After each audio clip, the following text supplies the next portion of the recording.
This here is the need to be fathered. And I think that's one of the things we're going to talk about tonight is, you know, we have a need to be fathered. Yes, we have a need to be fathered by Father God.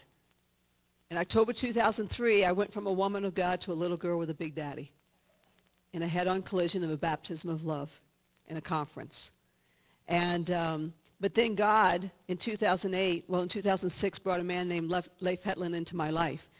And in September 2008, after I'd come to work for him as his personal assistant, he said, I want to father you. And I'm like, I'm not sure I want to be fathered, you know. And that's where this message came out of, the need to be fathered. And we have a need. You know, in Malachi 4, 5, and 6, it says he'll turn in the end days the hearts of the fathers to the children and the children to the fathers. And it was really neat because this man, Leif Hetland, turned his heart as a father to me. And I'm so thankful that I did respond and say, yes, I want to be fathered. And I turned my heart towards him. And now, because I have a spiritual father, I'm doing things that I only dreamed of before. So anyway, this message, need to be fathered. Yes, ma'am, come on. Yeah, you can have it. There's more back there. So, well, I'm just, you don't know how thankful I am to be here tonight. I know some of you, again, how many were at the Cowboy Church last Sunday? Oh, a lot of you, probably half of you were there. And just so I don't bore too many people with what happened last week, I am very, very thankful to be here tonight. And we've just been processing some of what took place last week when I was on the airplane, Sonia and I, from Minneapolis into Kalispell, and we were about 35, 40 minutes into this 2.5-hour flight. Had gotten my upgrade into business class, which I really, really love upgrades. And I just got my one for going home today, so I'm like, yay, I love it. And so we were getting ready to have our meal, and the flight attendant had put my tray down. About 3 minutes before she put my tray down, I felt like a vice grip. Somebody put a vice grip inside of my chest and was pushing down as hard as they could. And I just began to, you know, really in a huge amount of pain and just saying, something's going on, what's wrong? But then I thought, well, you know, is this a distraction from the enemy? And then my third thought is, I'm going to die 34,000 feet up in a tin can. And I thought, God, you know, I didn't say this, but I thought later, I'm like, I'd rather be blown up in Pakistan. What's the glory of dying in a tin can up in the air, you know? There's nothing to that. But within a few minutes, the flight attendant had put my tray down, and then she came back, and I couldn't even eat at that point. I was in such great, great pain, and I couldn't figure out. All I knew is, at my age, that I had all the symptoms that I had heard of having a heart attack. And so the flight attendant came back by, and she was just checking on everybody, and I said, could you take my tray? I really don't feel very good. And she thought I had an upset stomach, so she pulls out a plastic bag. I'm like, no, it's not that. It's my chest. It's really hurt me bad. So they took and moved me to another seat so I could get air, and they called over the plane system. They said, we need a medical professional. We have a passenger that needs medical attention. If you can come forward. And there was a psychiatrist in the back that came forward, and I'm thinking, well, I don't think I need a psychiatrist right now. I didn't say that. I was really kind of out of it at this point, but I thought to myself, a psychiatrist, you know. But bless his heart, he was willing to help out at least. But in the front, in the business class with me was Dr. Frank Bishop from Regional Hospital, a brain surgeon, a neurosurgeon, and he just came to my aid. And how many of you know Dr. Bishop? Anybody had experience with him? I tell you what, he's absolutely amazing man. It just was like, so they moved him back to my seat. I went through 2 tanks of oxygen on the plane. And then there was a guy in business class that had aspirin, and I found out at the end of the flight, right as they were taking me off the plane, that this had happened to him 2 years ago. And they literally took him from the plane straight to Regional Hospital. And from there, his doctors were like, you always need to carry aspirin with you. So he had aspirin. The guy in front of him had nitroglycerin. And so they had me take 2 hits. They had me take the aspirin, 2 hits of the nitroglycerin. And my pain level went from probably an 8 to a 3 at that point. Well, after about 15 or 20 minutes. Sonia was sitting in the back about 8 rows behind me, and of course when they made the announcement and she saw me get up, she just began right there to pray, perfect love cast out fear, perfect love cast out fear, because there was, you know, I wasn't freaking out, but there was a fear that was there because the pain was so intense, and I was just thinking, I'm going to die. And so The pain level went from about an 8 to a 3 in about 15 or 20 minutes. And then after that, they had me take 2 more hits of nitroglycerin. And from there, after a few more minutes, it went down to a trace. But I still had a lot of pain in my left shoulder and up in here. And so they moved this Dr. Frank Bishop back across the seat from me, and he just graciously so much took care of me. And you know, then they wanted to land the plane in another city, another state, and I'm like, no, please don't do that. You know, I'm going to have this whole plane mad at me because they're all going skiing in the mountains of Montana, and they're not going to make it there. And so, but he was on the phone, Dr. Bishop was on the phone back and forth from regional hospital. On the plane, I didn't know that you could do that, but you can do that, I guess. And by the time we landed, and he told me, he says, there's going to be an ambulance waiting at the plane for you. You need to go straight to the hospital. And so I really was kind of like, a lot of it is a blur to me. And they brought Sonia up, let her get behind me. I said, after about 30 minutes, my assistant's back there in the back. Can you get her? And so when the plane landed, they asked everybody just to stay on the plane so the medics could get on and get me.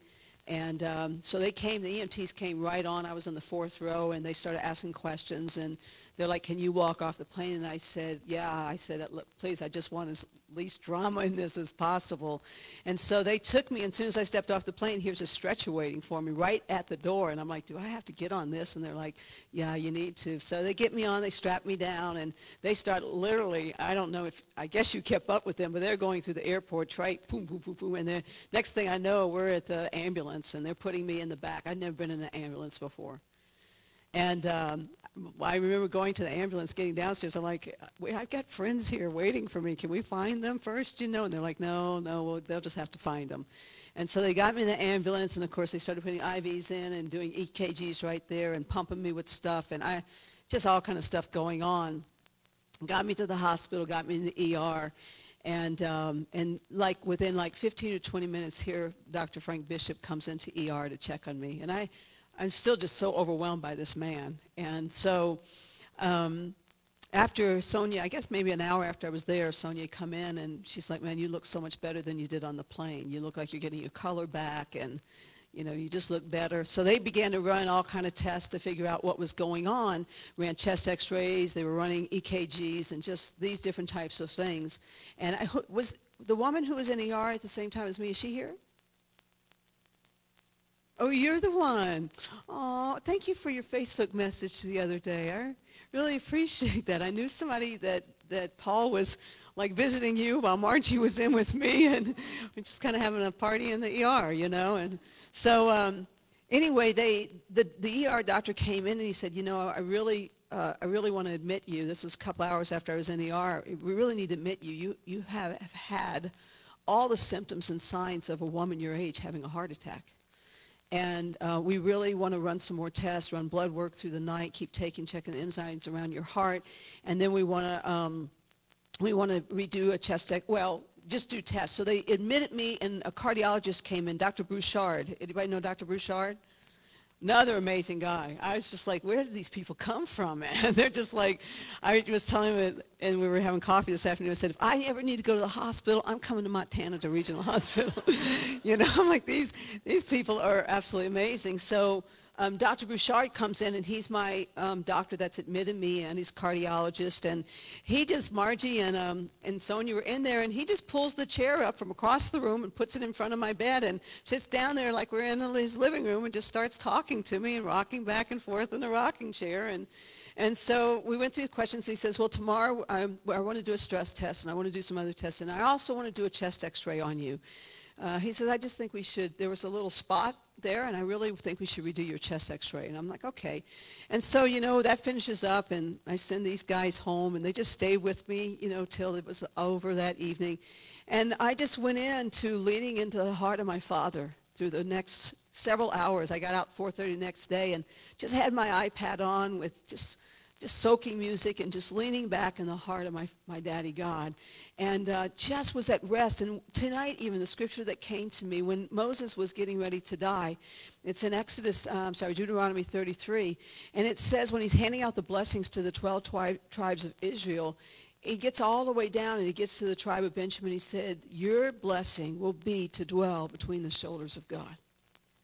That's Deuteronomy 33:12.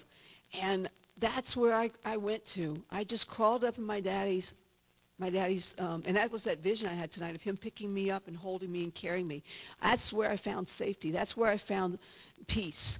And so I just leaned back into the heart of my daddy God and just went through the night, soaking music all night long. And seriously, was in such a place of peace and rest. And I was going to have them put the 3 chairs up here because I'll allude to them and point to them. But I was in chair number 1 the whole time I was there. And every single person that came into my room, every employee of that hospital, I was just like blown away. I'm like, where did these people come? I felt like, am I in a dream or what? You know, I couldn't find one jerk in the hospital, you know. I mean, it's like, from x-ray everywhere. It's just like, you know, the little CNA that came in to clean up, you know, the woman that mopped the floor. It was just crazy. And so I just went through that, and they'd come in through the night, and they'd have to take more blood or take my stats or whatever. And even one woman at one point, I had Jason Upton, and she says, oh, his voice is beautiful. Who is he? I said, well, he's Jason Upton, you know. But there just began to be created a presence in my hospital room. You know, it was like being in a hotel in my hospital room. And so the next morning, you know, word was starting to get out. Well, not really, but it was. Like my daughter and son didn't know until like about mid-afternoon what was going on. In fact, Daddy Leif texts me from Bethel, Atlanta. He says, we want to pray for you here. And my brother Paul was preaching there, and can we pray for you? And I said, yeah. I said, just Beth and Jeffrey don't know yet, but they did learn. And so that day, I had the family praying for me. Paul was on the way to church with my husband, and they called, and he got on the phone, and he said, I just want to let you know, I talked to Almira, that's his wife. I think many of you have met her, and the family in the Philippines is praying for you. And then, you know, they were praying for me at our home church, Bethel, Atlanta. And I've heard from different ones that it was just so, everybody was just so after and just backing me and just there for me. And then I knew this family here was praying for me Sunday morning. And then our family, the church that sent us out 5 years ago to work with Daddy Leif up in Iowa, I knew that they were praying for me. And so they were like, at Atlanta and in Iowa, they're like, she's going to preach at the Cowboy Church tonight. I mean, they were just going after it, you know. And the whole time I have family leaning forward on my behalf, I'm leaning back in my daddy's arms. And so I go down, and they're ready to do about midday, about noon, they're ready to do the test again. They wheel me down. And even one of the nurses on my ward, her name was Sunshine. She come in that morning, I'm your new nurse today. My name is Sunshine. And I'm like, well, hello, Sunshine, you know. I mean, and then after I got the phone with my brother Paul, you know, and told me that the Filipino family is praying for me, here comes this little nurse into my room to take my blood pressure and my temp and all this other stuff. And she's like this. I'm laying in the bed, and she's like this, getting all ready. I'm thinking, she sure is pretty. And she turns around like, you are so pretty. I said, where are you from? She says, I'm from the Philippines. And I'm like, and it was just a kiss from Daddy, because I just had gotten off the phone with him. And it was like, Dad was just like, see, I'm sealing it, you know. And I said, where in the Philippines? She says, I'm from Manila. I said, oh, I've been to Manila before. And I was able to bless her as we wheeled out. She rolled my suitcase. I mean, I went to the hospital with a suitcase, okay? Big one. She wheeled my suitcase out, and in the elevator I was able to bless her.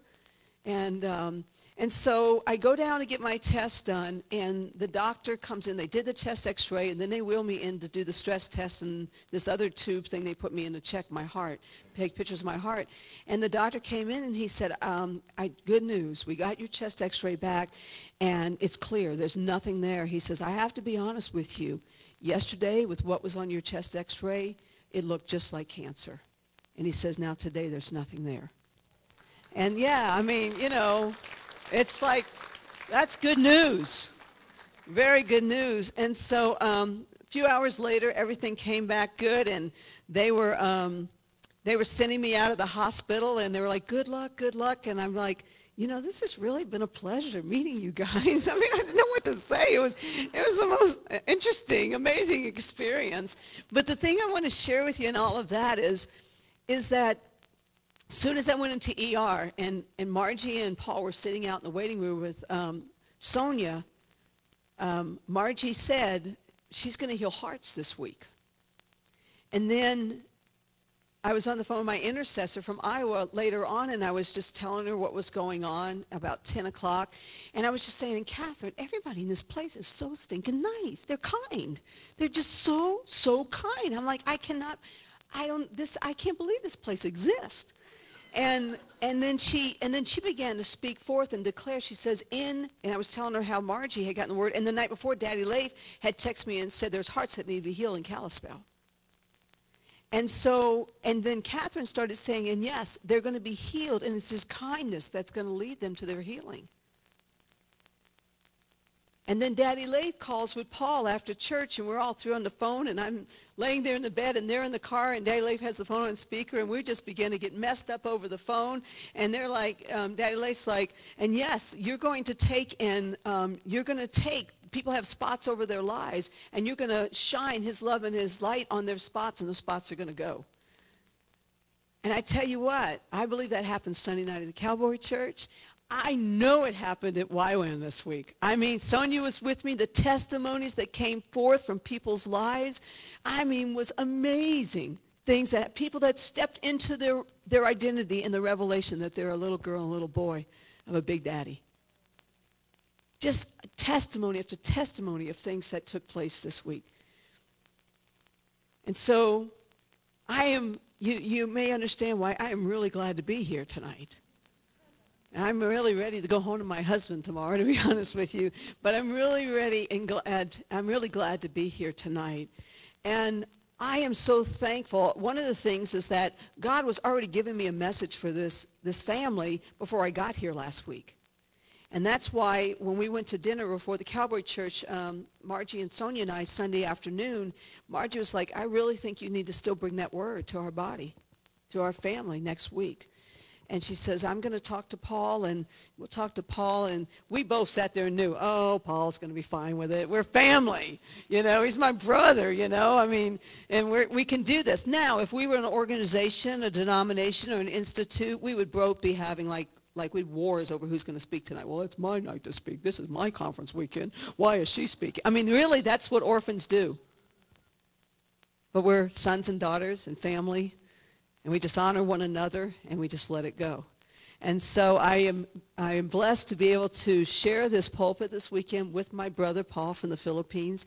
He has meant so much in my life since I became a daughter of Daddy Lace in September 2008. He's been a huge part of teaching me how to be a daughter. Now, of course, he's not a daughter. But again, it's not gender specific. He's a son. But he has really taught me how to be a daughter, how to be fathered, really to be fathered, because I had never been fathered before. I had never, ever in my life, up until 52 years of age, 4 years ago, I had never, ever been fathered. I didn't know my biological father. I had never seen a picture of him until I was 26 years old and met him for the first time. And 6 months later, he died. And the reason he wanted to see me, because he was dying of cancer. And so in September 2008, when Leif Hetland said, I want to father you, it really freaked me out. Not that I didn't want to be fathered by a man like Leif Hetland. I just didn't know how to be a daughter. I had no idea how to be fathered. Just the term of, this is my daughter, was like freaky to me, because I'd never been referred to as a daughter. Now, my mom would. I have 4 sons and a daughter. But I had never had a dad say, this is my daughter. I'd never been fathered before, so I had no clue what this looked like. Honestly, I was like, well, I don't know. I would tell God, for 10 months after he asked to father me, for 10 months, I just had such a hard time. There were times I just was like, oh, I don't understand this, God. Why are you doing this? You're my dad. Why do I need this? And da-da-da-da-da. And it took months for him to convince me, I put this man in your life. I put him in your life to father you, because I had my own ministry before I went to work for Leif. It was called Ministry in Action, and we were taking teams all over the world. I had a phenomenal board. They'd go to the moon. If I said, let's go win the Lost on the moon, they would say, when we leave. They were just so connected to me, honoring, just a blessing to me. And so I had my own ministry. But I realized after I became a daughter of Leif's that I had hit a ceiling. and where I was going in my design destiny. What I was created to do, not who I was created to be. I knew in 2003 I became a daughter of Daddy God. I went from being a woman of God in 2003 in my baptismal love to a little girl with a big daddy. But when it came down to having a spiritual father, that was a whole nother story. And God would tell me, because I would go, why can't I have a spiritual mom, please? Why a spiritual father? And I mean, I just whined. I mean, I was just whining all the time. Oh, my gosh. But Father God, as well as my dad, Leif, were so, so patient with me. And so God, as a dad, he knew that I needed a spiritual father. And in 1995, Randy Clark prophesied over Daddy Leif in Norway. He said, God's going to use you as a bulldozer to go into the deepest, darkest nations and plow the way for the gospel to go in. I know now, 5 years later, that the assignment I have in my life to go into Pakistan and do some of the things I'm doing with the movement in Pakistan, there's no woman probably that could have ever plowed that way for me. It was going to take a man because of their culture. And I can tell you now that because of the alignment I have under a spiritual father, everything is opening up to me now. It is crazy when you come into an alignment under a spiritual father, what begins to take place. My brother Paul has experienced it for several years now. You don't have to do nothing. It just happens. I use the illustration of like, let's say, pipes in your house, in your kitchen. If the pipes underneath your sink are not in alignment, things are not going to flow very well. In fact, it's going to be a mess. But once those pipes are in alignment, the water flows, and it flows so fast that you don't even think about it anymore. It just works. And about 2.5 years ago, well, it's probably about 3 years ago now, God began to give me some revelation about sons and spiritual fathers. And again, this is no gender specific. You know, I don't have any problem if we're sitting in a meeting and Daddy Leif says, yes, all my sons are here, and I'm not a guy. I don't have any problem with that because my identity is I'm in sonship. And so it doesn't offend me if he doesn't go, my sons and my daughters are here. And so God began to give me this message about sons, that sons get it. Sons get to do things that evangelists or intercessors or prophets or apostles or high priests or servants do not get. And as I began to read through the scriptures, there was a theme that was there about where sons got to go with spiritual fathers that others didn't get to go. Those with titles didn't get to go, where sons got to step into places with spiritual fathers. And one of it was when we were at North Carolina at Tom Hauser's church, and I was sitting on the front row, and you said something about Moses and Joshua, and that's what stirred this on.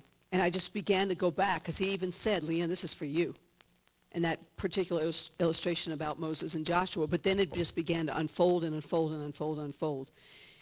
I really believe that we have been experiencing tipping points in where we've been going. Just this last November, we were back in the Philippines. We had a team, and Paul will probably share on this more maybe through the weekend. But there was a situation that opened up, and I don't even really today understand the whole. I was in on a couple of meetings, but I don't understand everything that really transpired because I had a team of like 20-something I was taking care of. But there was one meeting that opened up that Daddy Leif was asked to speak at, and in that one meeting, 202 nations opened up. And just them being under alignment with Daddy Leif, they are going into nation after, we were talking about it at coffee this afternoon. What is happening is mind-boggling. This could never happen in just an organization. Only in family can it take place. So when we were in the Philippines, and this last year, we hit a tipping point in the Philippines, and everything just went tip and boom, just going. I mean, just like roller coastering, just acceleration going. And then we took a team to Cuba. We were there last month. We came home January 7th, and we did a Kingdom Expansion Conference. And it was a 3-day conference. We brought 100 of the top apostolic leaders of the nation together for 3 days. And in this time, we hit another tipping point. It was my 29th trip to Cuba. Daddy Leif's about his 25th trip to Cuba. And it's 7 years ago, March 2006, when I became a daughter of Daddy God. I was in Cuba. I had been there several times. We did our first pastor's conference. And I'm on the floor in the front in the third night of this event. And heaven had just opened up over the place. And I was on the floor, and I said, Father, because I learned then, before I was a missionary for years, since 1982 I was a missionary, and before that as an orphan I used to work for nations, strive for nations. When I became a daughter of Daddy God in 2003, I received nations, because it says, sons, ask for the nations and the nations will be yours. It's very easy to receive nations as sons and daughters.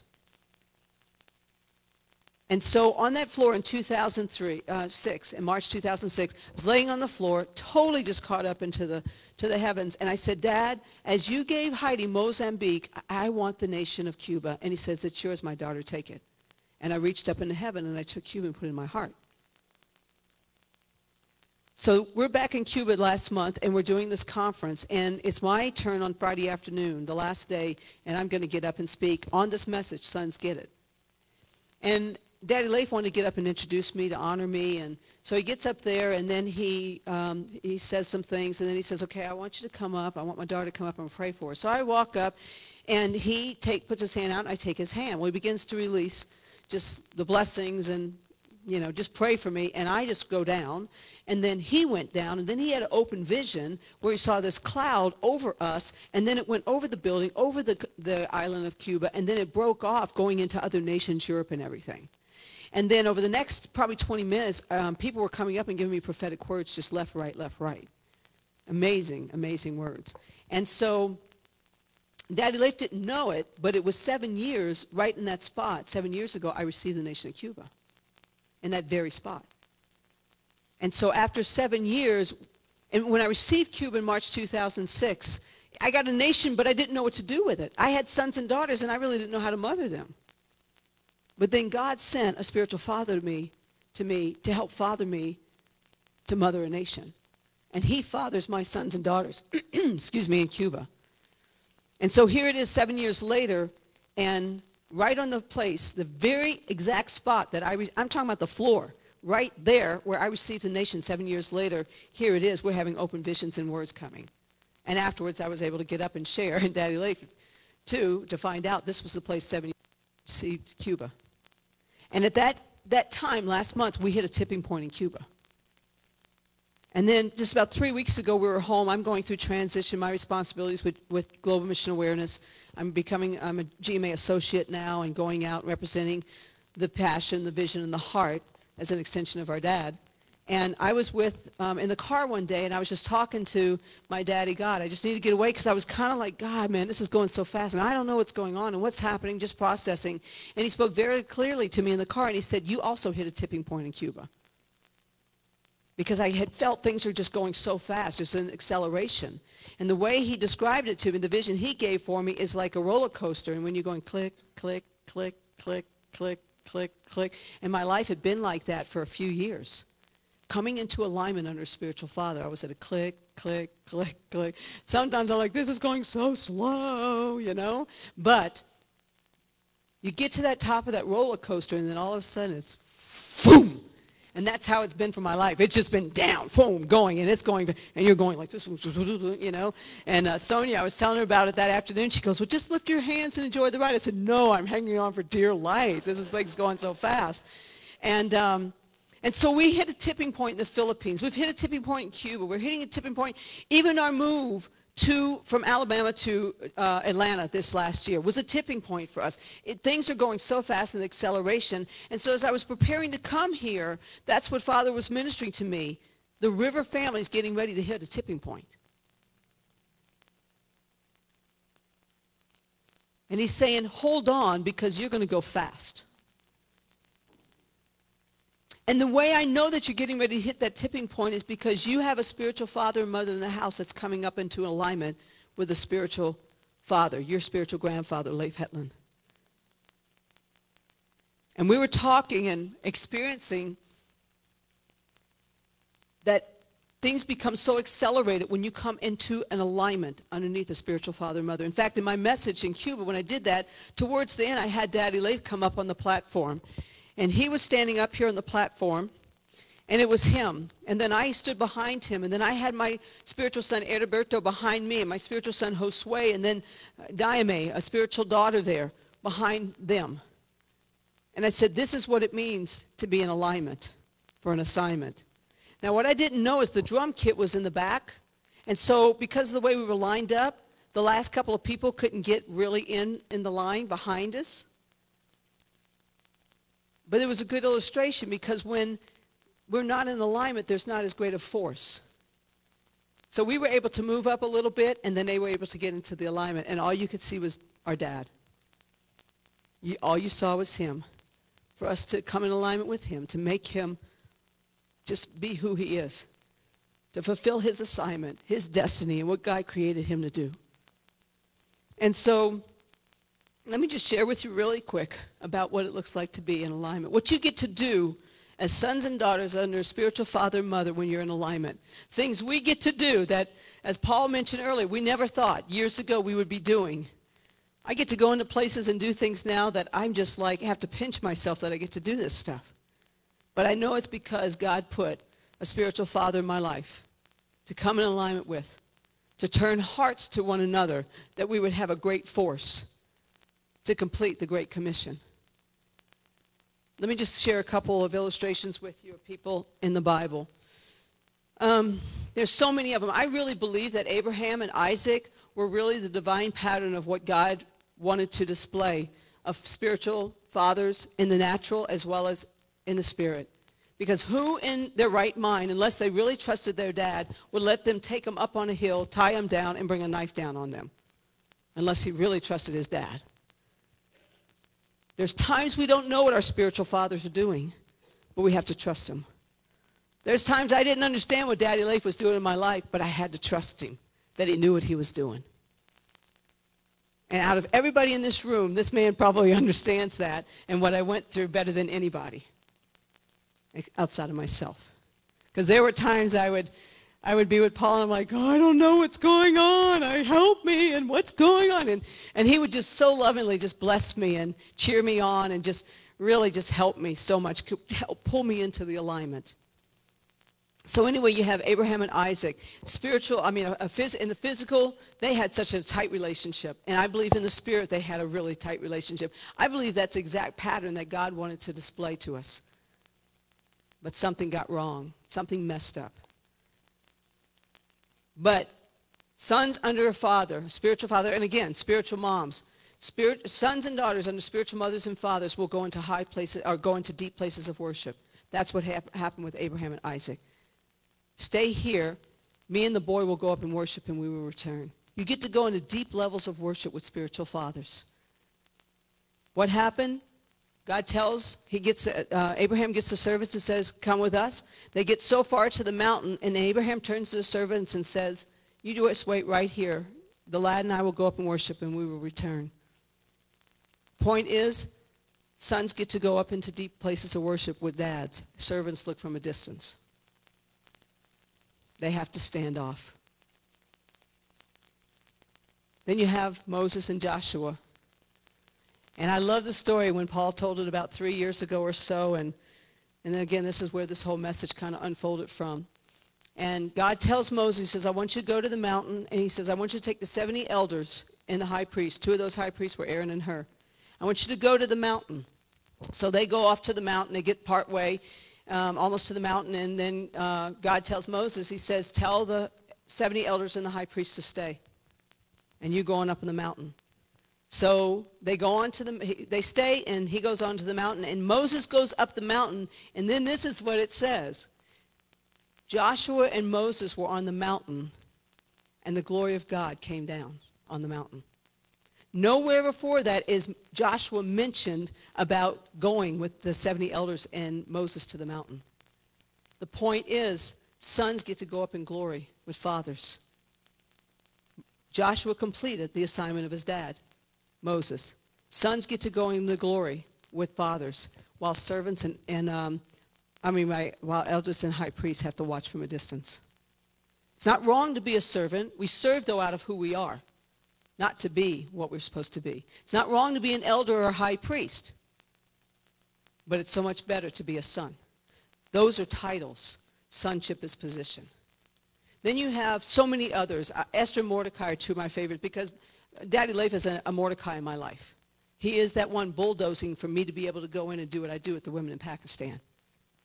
So here you have an orphan little girl, becomes a spiritual daughter to Mordecai. It says in Esther 2, twice, it says Mordecai became as a father to Esther. He trains her in the protocol of the king's palace, raises her up to the time when she steps into the palace from an orphan to a daughter, becomes a bride, and then becomes a queen because she's a bride.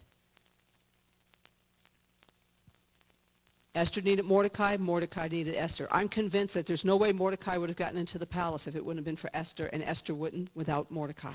He raised her up to know the protocol of the king, that as a daughter, she could step in and come face to face with the king. No veil, no nothing, face to face with the king.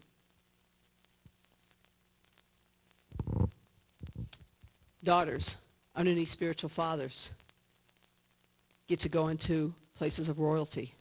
I've been with my dad in Pakistan. I've been into Dr. Zubair, one of the top Muslims in Pakistan, over 30 million Muslims. I have been into his home where he is, this last September, serving me chai, tea, and pastries. A woman, an infidel, this man is serving me because of my spiritual dad. Then a few weeks later, my brother Paul and Almir were there. This man's in my my dining room having dinner with us. An amazing situation. And turns to me at the table and says, "You are my sister." This guy meets with kings and princesses in Saudi Arabia. And it's all because I'm in alignment under a spiritual father.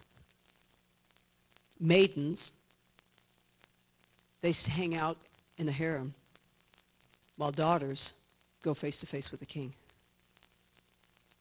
Then you have Deborah and Barak.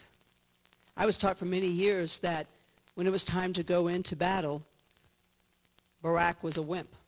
Because he's like, well, if you're not going, I'm not going. And I don't believe that. Deborah was a mother of Israel, is what it says. And I really believe that he said, you're my mom. You ain't going, I ain't going. We're in this together. I know that because I have sons in Cuba that we are taking a nation for the kingdom of God. We are seeing things happen in Cuba that is just astounding. God has given us the nation, and right now it's Cuba's time. And I have sons that I know in Cuba that would die for me. They would give their life for me. And we are now, Daddy Leif and I go to Cuba where we used to be, you can do this, you can dream, you can do this, you can do this. Now we just stand on the sidelines and we just cheer them on because they're doing it. And we're, as a mom and sons in Cuba, we are winning battles. And so if you look at Judges 5, it says, that right underneath chapter 5, it says the song of Deborah and Barak. And then it goes on to say, awake, Deborah, arise, Barak. I really believe that a son and a mom will win victories together. They'll win battles together because of alignment. I like Elijah and Elisha a whole lot.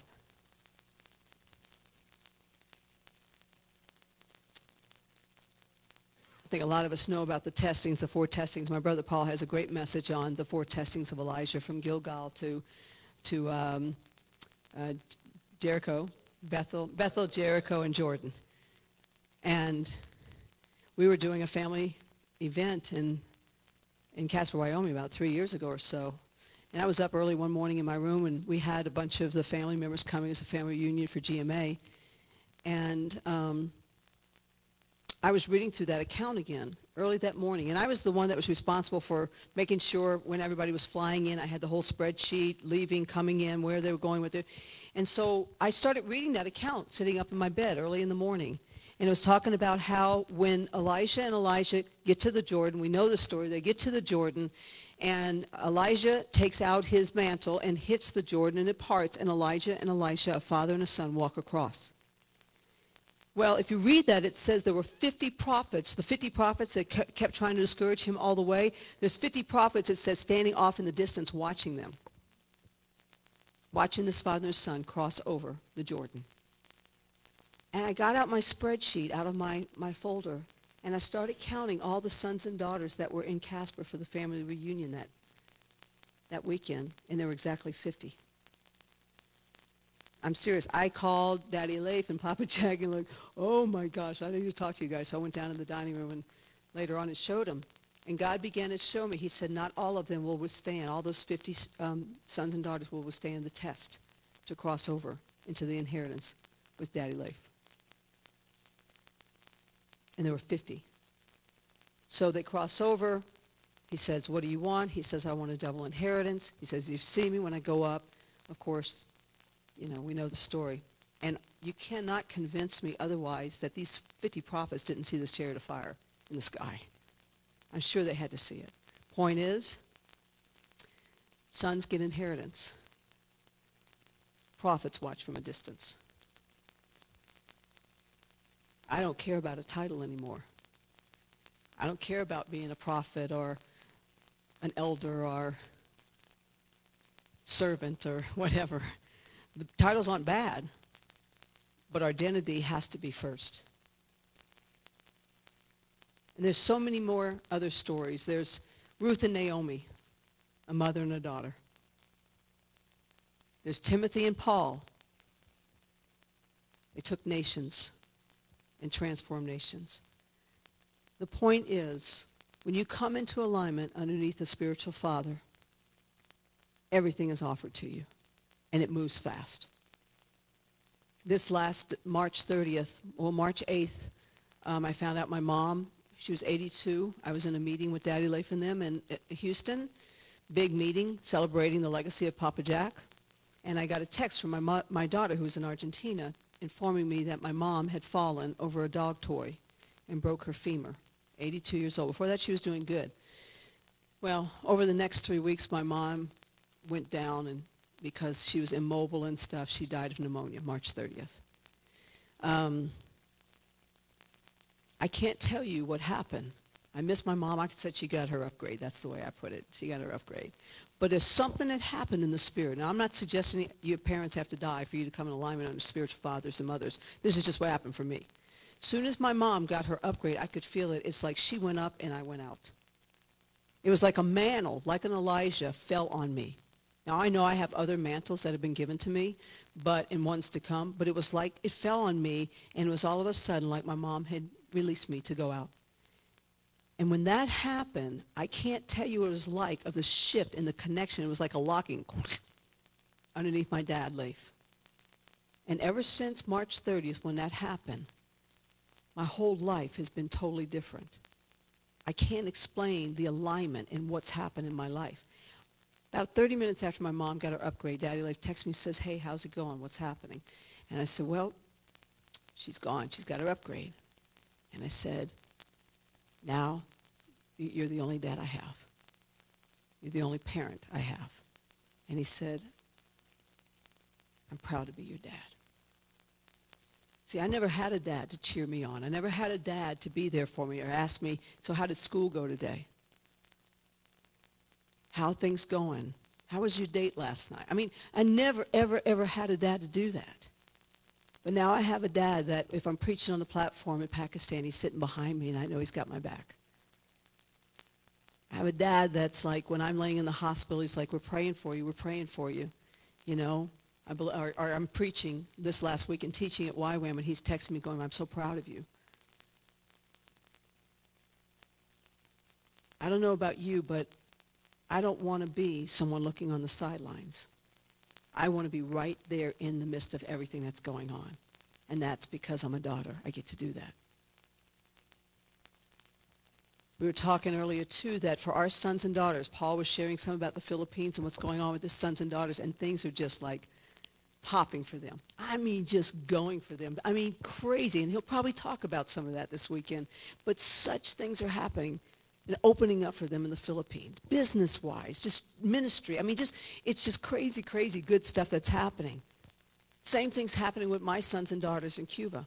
My son, the brain surgeon, was in the States for his first time last October for 6 weeks. And I had the opportunity to bring him out to a Leaders Advance at Bethel. And just what's happening for him and what's happening in Cuba and meeting with leaders at Bethel. And there were other leaders from Cuba that were there, but they're coming to him and saying, we want to start a global legacy in Cuba. Would you oversee it for us? I mean, just all kind of things that are taking place. But my son will tell you the reason it's all opening up for him right now is because he's in alignment. He'll tell you it's all about alignment. He says, I'm in alignment under a spiritual mom, who's under alignment under my spiritual grandfather, who's in alignment under our spiritual great-grandfather, his spiritual great-grandfather, Papa Jack. And it's just flowing. My son in Cuba said, Mom, all we have to do is think it now, and it happens. It just happens. And Sonia was with us last month, seeing the evidence of what's taking place. Where 4 years ago, the government wanted to shut down our church and take them off at 2 o'clock in the morning and put them in prison, never be seen again. Now the government comes to them and says, do you need light bulbs for your church? The government came to my son, Josue, who's over our main church there, 25 years old, gets taken up to heaven by angels. I mean, it's just amazing. This kid is amazing. And so they come and they're going, hey, we're doing an event for the government. Could we borrow the chairs from your church? There's those white plastic chairs. Could we borrow the chairs for your church? And he goes, yeah, sure you can. And most of the churches in Cuba would say, no way, it's communism, your government, no, you're evil and wicked. But he's like, yeah, sure, you can borrow them. And, well, how much do we owe you? He goes, oh, you don't know, it's nothing. Just take them, use them. Anytime you want to use them, you can use them. They're like, what? You mean you would let us do that? Well, why wouldn't we let you do that? And the government now is like coming to them, and if anybody tries to mess with them in their city, like other people of the Communist Party tries to mess with them, they have such favor with the main leaders there, they'll tell them, leave them alone. Don't touch them. They're fine. Leave them alone. It's crazy. They just asked them to come and do the huge Christmas celebration in the main plaza in their city, got to preach the gospel. 3,000 people show up. Government officials show up from other provinces, and they're openly preaching the gospel. The kingdom of God has come. And then I saw pictures at the end. All the pastors of the churches in their city in Jovellanos are standing on the platform, holding hands, praying over their city and their nation. This is fun stuff. This is the way it's supposed to be. But the way it happens is family. And I've been thinking, especially being at a missions organization this whole week, speaking and ministering, we have not completed the Great Commission as a church, as a denomination, as an organization. So maybe we ought to try family. Maybe that'll work. And I really believe it will, because I'm seeing the evidence of it. I'm seeing family. I'm seeing our family in the Philippines bring transformation in nations. I'm seeing our family in Cuba bring a transformation to a communist island. And so my whole point tonight is the River family is getting ready to go into a major tipping point. I'm believing for a major tipping in Pakistan. I really believe it's coming. And I believe God's going to use my dad, your spiritual grandfather, Leif Hetland, to bring that tipping point to a nation where only less than 1% are believers of 190 million people, to a nation where there's 465 people groups, and 448 of those people groups are still not penetrated with the gospel. It's all about alignment. And the tighter you come into alignment under spiritual father and mother, it will, it just comes. It is just like flows. It just happens. I know for me now, I don't even have to think about it. It's just happening. It's just happening. It's just coming. I am so thankful for my dad, Leif. For me, Leif is my dad. He is my dad. You have a spiritual mom and dad in this house.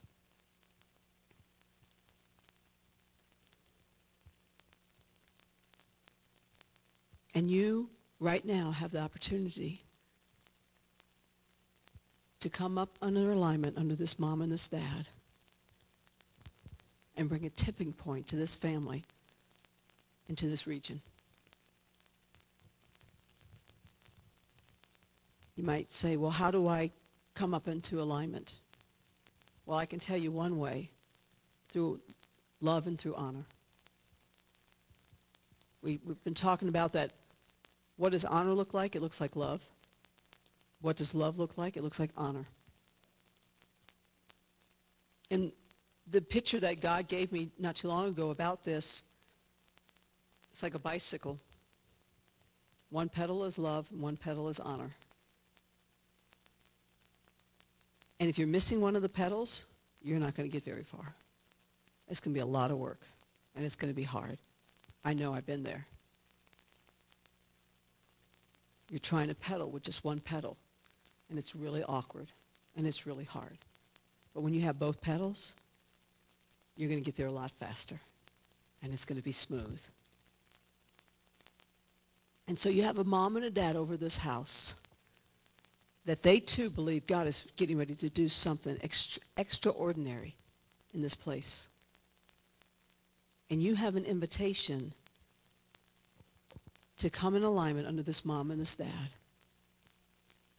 and be that force, as Paul would stand, Margie behind him, and everybody just lining up behind him. Because all you want, this is not to elevate anybody. This is family. And you're behind him, and all you're seeing is this couple. That's it. You're like, I am not here to make myself look good. I want to make them look good. I want to make this mom and this dad of this house here look good. And I promise you, as you do that, you come in alignment, things will start going so fast in this family, it will leave your head spinning. A good way. Paul and I have learned. I have a spiritual daughter here, Sonia. You heard her testimony last Friday night.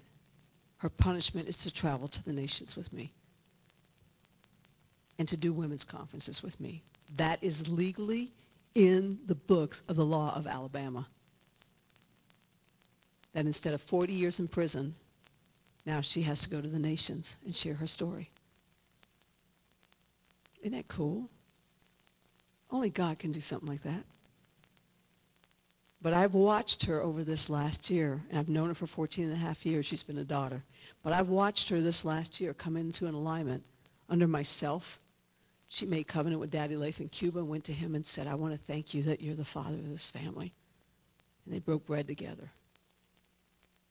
She's in alignment under me, who I'm in alignment under Daddy Leif.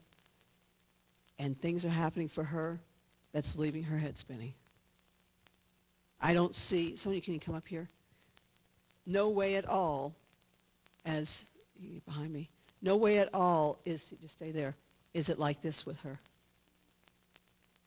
It is totally like this. What did you do? I didn't do that. This is like really, really fun. It is so much fun. And so that's the word Father gave me for this house. And I really believe that the enemy tried to bring a distraction, a hiccup, to keep me from bringing this word to you, as well as to YWAM.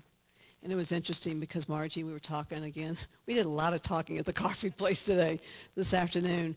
And there's something that happened in all of this that brought our relationship to a new level.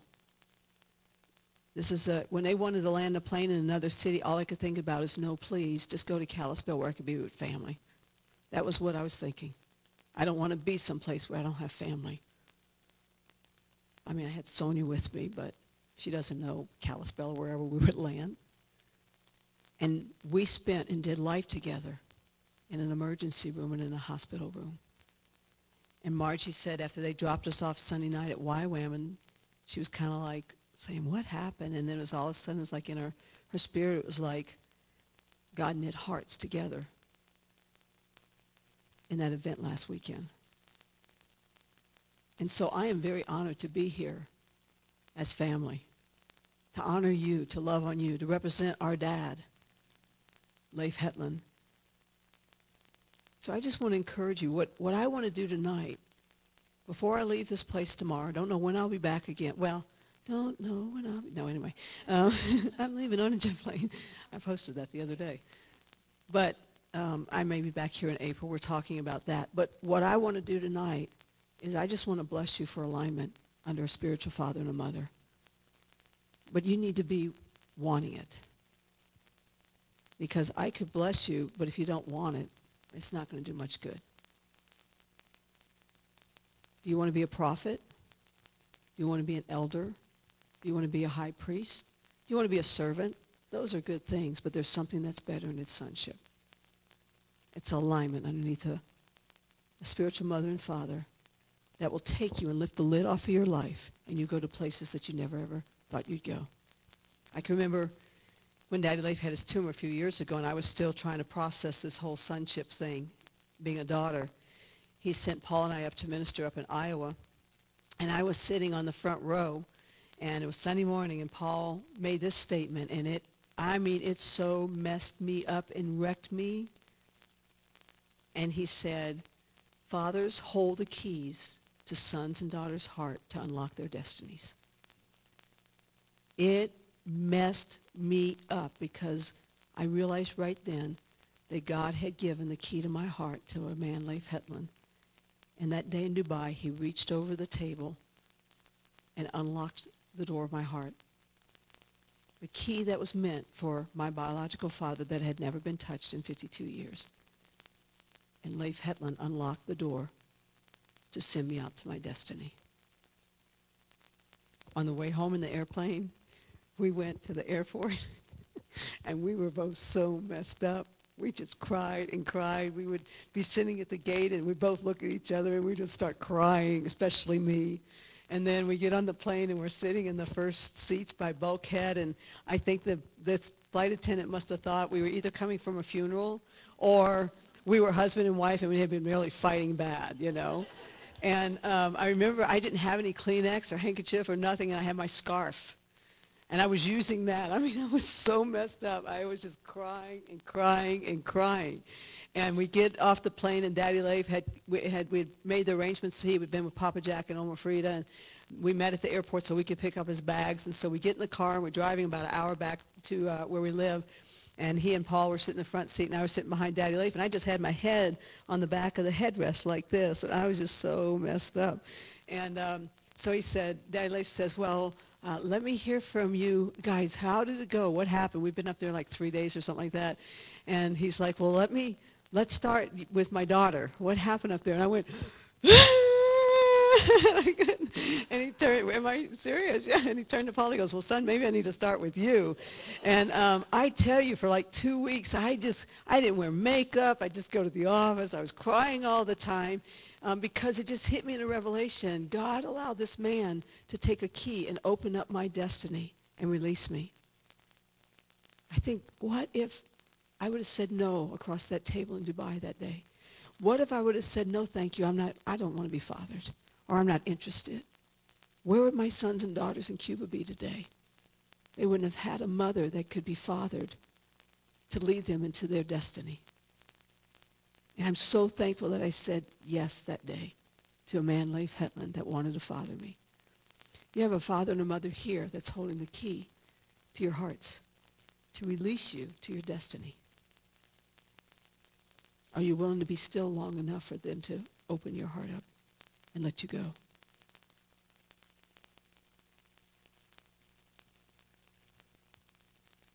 Are you willing? This is what I like to do. Is John, can he do some guitar or whatever he does? Man, he's so good at what he does. He really is. I really enjoy that tonight. But what I want to do is I'm going to ask my brother Paul to join me. And I want for us to just take and bless you, those who you're ready to allow this man and woman to have the key to your heart. But first, what I want to do is I'm going to ask Margie and Paul to stand up here. And if you're willing to say, here's my heart. Look, it's scary. It really is. I'm not going to say that it's always like this is like always glamorous. It's hard at times. But family is hard. But that's like when Paul says that's where covenant comes in. Covenant says, I'm with you to the very end. We're in this together. Convenient is like when things get hard, we run.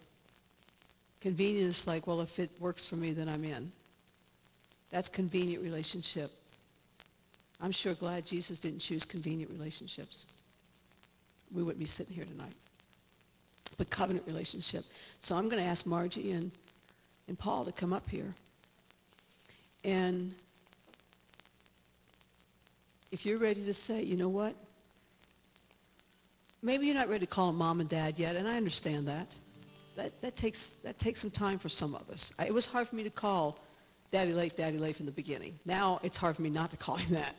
You know, I call him Dad, you know. And like Paul, I'm 10 years older than Leif Hetland. And some people might think that that's really weird, but try to figure out Joseph being a father to Pharaoh. That's really weird. And so what I want to do is Paul and I we just want to bless you for alignment. Alignment under a spiritual mom and dad.